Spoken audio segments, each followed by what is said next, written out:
Você que está interessado em comprar ou vender algum carro já deve ter se deparado por aí com termos como depreciação e desvalorização, certo?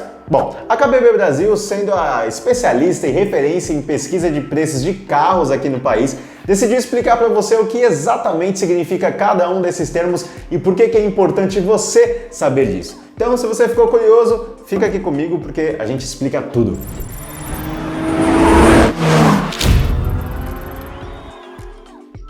Seja bem-vindo ou bem-vinda a mais um capítulo do Livrão KBB ou especial Livrinho KBB, já que ainda estamos nessa fase aí de isolamento por causa do coronavírus. Estou gravando esse vídeo aqui na minha casa, porque eu estou fazendo a minha parte, assim como você que pode trabalhar de casa também deveria estar fazendo para a gente combater aí esse vírus. Se você está chegando aqui agora no canal da KBB Brasil ou se ainda não é inscrito no nosso canal, já aproveito para pedir para você se inscrever aqui, ó, aperta nesse botãozinho vermelho aqui embaixo para você se inscrever aqui no canal da KBB Brasil, porque mesmo durante a quarentena, a gente vai ter vídeo novo toda semana para você aqui.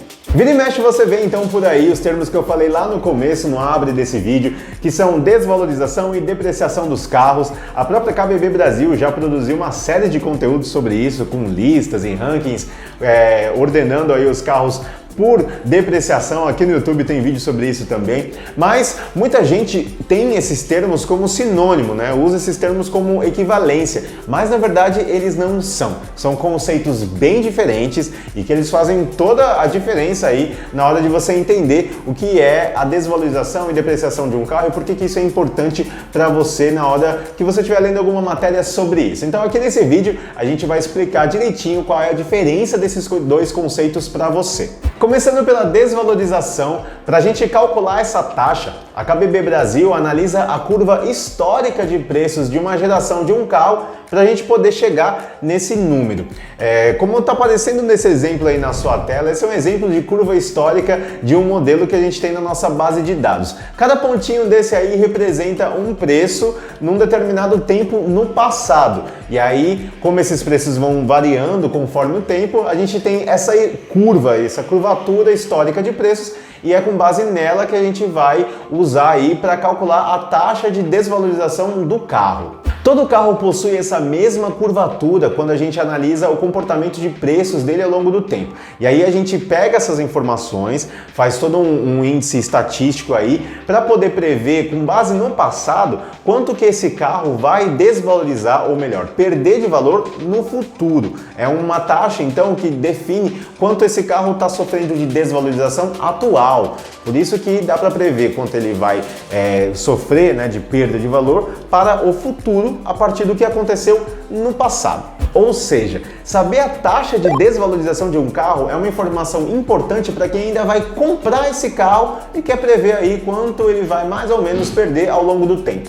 É claro que toda essa parte aí que eu falei de analisar a curva histórica e definir um forecast, que a gente chama, né, que é para saber quanto é que esse carro vai perder ao longo do tempo, daqui para frente, isso é tudo a parte estatística do trabalho de aferir a taxa de desvalorização de um carro. Mas o que vai influenciar mesmo essa curva histórica, o que vai deixar ela mais ou menos acentuada, é o que a gente chama de reputação do carro. Essa reputação ela é definida por vários fatores externos, sejam eles subjetivos ou objetivos, que fazem parte do comportamento de mercado desse carro lá fora. Por exemplo, entre esses quesitos que podem influenciar a desvalorização, ou seja, o comportamento de preço desse carro, a gente tem a avaliação dos serviços de pós-venda que a marca tem, por exemplo, qual é a oferta e a demanda desse carro, qual é a liquidez que ele tem no mercado de usados, a sua origem, ou seja, se ele é importado ou nacional, qual é o status da produção dele, se ele ainda está sendo produzido ou se ele já saiu de linha. Tudo isso, quando a gente bate todos esses ingredientes no liquidificador,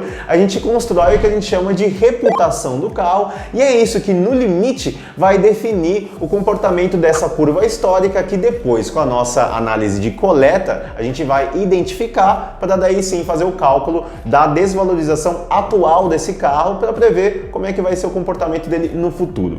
Beleza, agora que a gente já falou de desvalorização, vamos para a depreciação. E aí a depreciação tem uma metodologia bem diferente de cálculo para poder dar essa informação para você.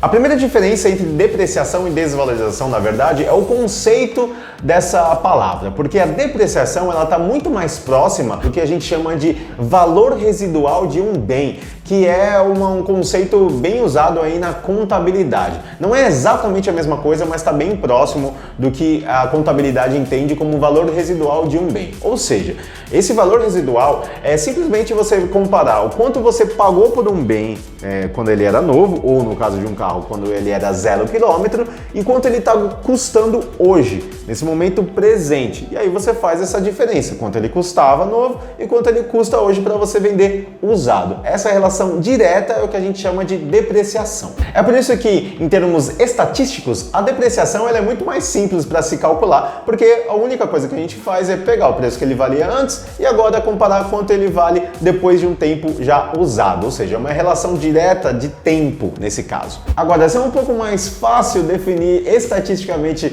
qual é o índice de depreciação de um carro, o que torna ela na verdade um pouco mais complexa são os fatores externos que influenciam diretamente no comportamento dessa depreciação, porque ela é muito mais sensível a esses fatores do que a desvalorização.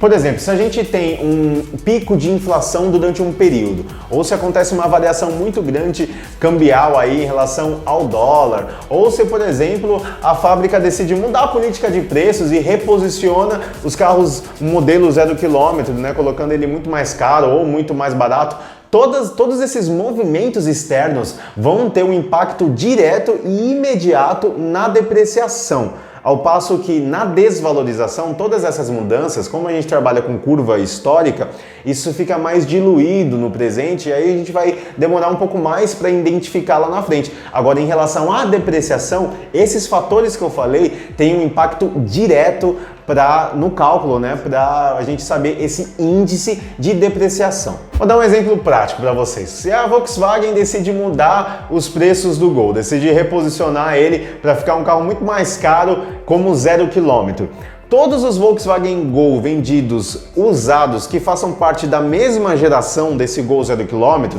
ou seja, você tem um Gol modelo 2018, aliás, 2019 e 2020 à venda como 0 km e você tem esses mesmos modelos à venda no mercado de usados também, que fazem parte dessa mesma geração. Esse reposicionamento de preço da Volkswagen, colocando o valor do Gol 0 km lá para cima, vai puxar os preços dos carros usados também, desses mesmos Gols no mercado de usados. Ou seja, a depreciação de um Gol que teve esse impacto por causa da política de preços da Volkswagen vai ser menor nesse caso, porque os preços vão ser puxados para cima de uma maneira mais imediata. Isso, o índice de depreciação vai poder ver bem diretamente, aí, bem rápido esse movimento no mercado, ao passo que na desvalorização isso vai ser identificado só lá na frente. Ou seja, o índice de depreciação é uma informação importante para quem já tem o carro e quer saber por quanto tem que revender no mercado de usados. Porque esse tipo de movimento que a gente falou, exemplificou aqui, pode mudar de um mês para outro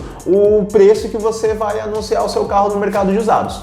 E aí, para ficar só um pouquinho mais complexo esse papo todo, o índice de depreciação ele pode ser ainda subdividido em dois. A gente tem a depreciação de revenda e a depreciação de troca. A primeira, a depreciação de revenda, ela também pode ser chamada aí de valor de mercado de um carro, porque ela vai ser definida pelo valor que os lojistas estão revendendo um carro em suas lojas. É aquela média aí de preço que você encontra em sites de classificados, por exemplo, ou então quando você vai visitar uma loja e vê os preços anunciados desses carros. Esse valor aí é o que a gente chama de valor de mercado. E a depreciação que a gente usa para calcular o quanto esse valor de mercado perdeu ou não ao longo do tempo é a depreciação de revenda, porque a gente leva em consideração o preço que os lojistas estão revendendo esse carro no mercado de usados. É nesse tipo de depreciação, por exemplo, que a gente pode identificar fenômenos como a valorização de um carro no mercado de usados. Por exemplo, existe a possibilidade de um carro ser adquirido 0 km por um preço e aí quando ele chega no mercado de usados, ele acaba valendo mais do que o valor que a pessoa pagou quando 0 km. A gente tem um vídeo sobre isso aqui no canal com alguns exemplos de carros que isso pode acontecer. Tá o link aqui em cima para você assistir ou na descrição desse vídeo também. Mas isso acontece justamente por causa de algum exemplo que eu falei antes. Se uma marca aumentou muito os preços desses mesmos carros quando 0 km, os preços usados vão subir. E aí nessa subida pode ser que esse preço de um carro usado seja maior do que o preço que ele foi adquirido quando 0 km lá no passado. Essa depreciação de revenda é o que pode acontecer aí, esse fenômeno de valorização de um carro. Agora, a depreciação de troca é aquela que todo mundo já está acostumado a lidar no mercado aí. Quando você tira o seu carro da concessionária, a pessoa fala, aí já perdeu 20% do seu valor assim que você tira o carro da concessionária, perdeu 30% assim que você tira o carro da loja.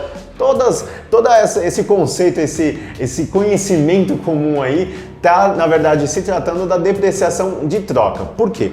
Porque a depreciação de troca leva em conta o valor que os lojistas pagam pelo seu carro usado. Ou seja, você quer vender o seu carro usado, quer vender ele mais rápido porque você está com pressa aí de trocar de carro, aí o que você vai fazer? Você vai ir até uma loja, uma concessionária para revender o seu carro para eles. Só que na hora que eles podem comprar o seu carro, o lojista ele tem que arcar com uma série de custos que uma pessoa particular não tem. Por exemplo, ele tem que pagar imposto na hora que vai comprar o seu carro para revender depois, ele tem os custos da loja dele de manutenção, salário para pagar, comissão, e tem também, claro, a margem de lucro dele porque ele tem um negócio, né? Então tudo isso entra na conta do concessionário ou lojista que vai comprar o seu carro. É por isso que quando você vai vender o seu carro para um lojista, o valor que você consegue dele é menor do que o valor de mercado que o seu carro vale, porque ele tem todos esses custos para arcar. E aí, essa depreciação a gente chama de depreciação de troca, porque ela é uma negociação totalmente diferente. E só a KBB Brasil tem essa ferramenta para mostrar para você na hora que você for saber aí qual é o preço que você vai negociar com o seu lojista. A gente tem lá no site preço de troca para você ver quanto o seu carro vale nas mãos de um lojista. Bom, tá aí. Essas foram as diferenças entre desvalorização que a gente viu lá no começo, depreciação, que é mais um valor residual aí do bem, e os dois tipos que a gente tem de depreciação. Agora que você já sabe o que cada um desses termos significa, você é um consumidor muito mais informado agora quando você se deparar com esses termos aí em alguma matéria ou site que você vê, até mesmo aqui da KBB Brasil, você vai saber exatamente o que a gente está falando. Se você quiser saber mais desse assunto aí, se aprofundar um pouco mais com o nível de detalhamento um pouco maior, é só você acessar a matéria que está aqui no link da descrição desse vídeo. Tem uma matéria que eu escrevi lá para o site da KBB Brasil, explicando um pouquinho mais detalhado aí todas essas diferenças. Se você curtiu esse vídeo, deixa o seu like aqui antes de sair daqui e se inscreve também no canal da KBB Brasil, porque toda semana tem vídeo novo para você aqui. E lembrem-se, se você pode ficar em casa, fique em casa.